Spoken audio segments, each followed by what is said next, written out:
ఎంతగా అవగాహన కల్పించినా సైబర్ మోసాలు మాత్రం కట్టడి కావడం లేదు. అక్రమార్జనకు అలవాటు పడ్డ కేటుగాళ్లు రోజుకో విధంగా తమదైన శైలిలో మోసాలకు పాల్పడుతున్నారు.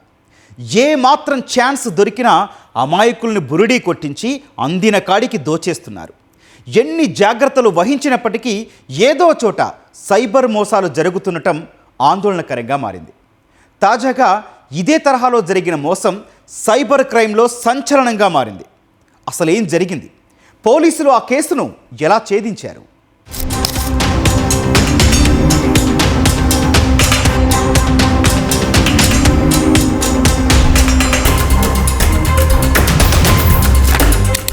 సాంకేతికత ఎంత అభివృద్ధి చెందుతుందో దానివల్ల జరిగే మోసాలు అంతే వేగంగా పెరుగుతున్నాయి. ఇదే ఇప్పుడు సామాన్యుడిని ఆందోళనకు గురిచేస్తోంది.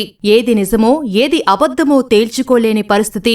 నిజ నిర్ధారణకు సైతం కొన్నిసార్లు సమయం కూడా ఇవ్వకుండా అమాయకుల సెంటిమెంట్లతో సైబర్ నేరగాళ్లు ఆడుకుంటున్నారు. వీటిని పూర్తి స్థాయిలో కట్టడి చేయడం కష్టతరంగా మారుతోంది. అంతగా నేరగాళ్లు కొత్త దారుల్లో తమ దందాను కొనసాగిస్తున్నారు.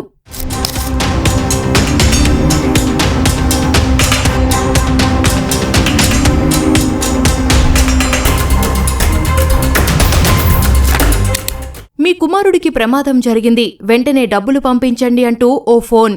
అవతల అమ్మా నేను ఐసీయూలో ఉన్నానంటూ కన్నపేగు గొంతు వినిపించింది.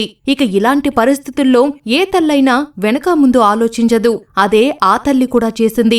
అడిగినప్పుడల్లా హాస్పిటల్ ఖర్చులంటూ డబ్బులు వేసింది. అదే ఆమె చేసిన తప్పైంది. కన్న కుమారుడి బాగోగులు నేరుగా చూద్దామని ఆస్పత్రికి వెళ్లి షాక్కు గురైంది. కారణం, ఆ ఆస్పత్రిలో అసలు ఆమె కుమారుడే లేడు. అదంతా వాయిస్ మోడ్ ద్వారా సైబర్ నేరగాళ్ల ముఠా పన్నిన పన్నాగంగా తేలింది.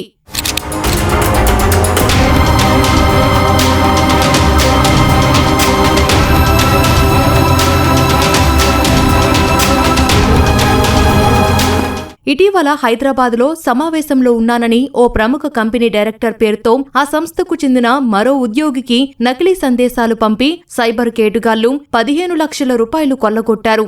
తాను ప్రభుత్వ అధికారులతో అత్యంత ముఖ్యమైన సమావేశంలో ఉన్నానని, ఫోన్ కాల్స్ కు అందుబాటులో ఉండబోనని, అత్యవసరంగా తాను సూచించిన బ్యాంకు ఖాతాకు 15 లక్షలు బదిలీ చేయాలని ఆ సందేశంలో పేర్కొన్నారు. దీంతో నిజమేనని నమ్మిన ఆ ఉద్యోగి 15 లక్షల రూపాయలు బదిలీ చేశారు. కొద్దిసేపటికి ఆ సందేశాలు పంపింది సంస్థ డైరెక్టర్ కాదని, సైబర్ నేరగాళ్లు తమను మోసగించినట్లు అర్థమై పోలీసులను సంప్రదించారు. కానీ అప్పటికే పరిస్థితి చేజారింది.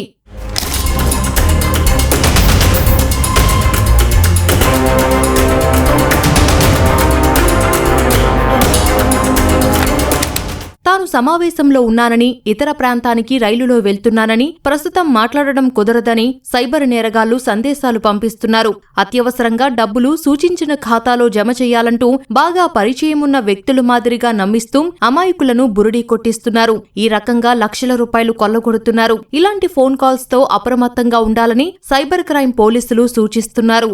యాక్సిడెంట్ అయిందండి, ఎవరో తెలియదు, హాస్పిటల్లో అడ్మిట్ చేశాను, బ్లడ్ లేదు, 15 శాచెట్ల బెడ్లు కావాలా, ఆ బెడ్ కావాలంటే మీ నంబరే ఉంది ఇక్కడ, దయచేసి పంపించండి లేకపోతే దాన్ని చచ్చిపోతాడని చెప్పి మాట్లాడతారు. నాయన ఆ ఫోన్లో వేరే వాళ్ళ నంబర్లు కూడా ఉంటాయి చూడమని చెప్పండి. తొందరపడి డబ్బుగా పంపించొద్దు, 5 రూపాయలు కూడా పంపించొద్దు. అనేక రకాలుగా చీటింగ్ చేస్తున్నారు. కాబట్టి దయచేసి ఇటువంటి ఫోన్ కాల్స్కి స్పందించి డబ్బులు పంపించి అనవసరంగా మీ డబ్బుని సమయాన్ని వృధా చేసుకోవడం, మళ్ళీ పోలీస్ స్టేషన్లో కంప్లైంట్ ఇస్తే వస్తే రావచ్చు, రాకపోతే రాకపోవచ్చు. కాబట్టి దయచేసి ఇటువంటి ఫ్రాడ్ కాల్స్ని ఆన్సర్ చేయొద్దు. ప్రధానంగా ఫేస్బుక్, వాట్సాప్ వంటి సామాజిక మాధ్యమాలే సైబర్ ముఠాకు కీలక వేదికలు. వాటి ద్వారానే వారి దందా అంతా నడుస్తుంది.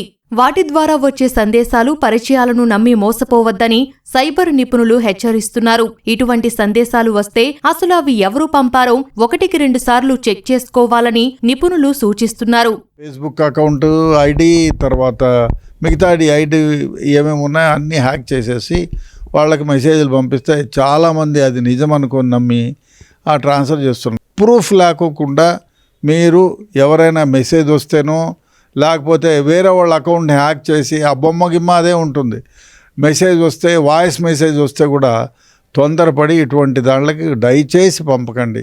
పంపితే మీ డబ్బులు గల్లంత అయిపోతాయి. మీరు ఎఫ్ఐఆర్ ఇస్తే ఆ పాటికే వాడు తినేస్తుంటాడు. పోలీసులు రికవరీ చేసేదానికి కూడా టైం పడుతుంది. సైబర్ మోసాలు పెరుగుతున్న నేపథ్యంలో స్వీయ అప్రమత్తతే శ్రీరామరక్ష అని పోలీసులు నిపుణులు చెబుతున్నారు.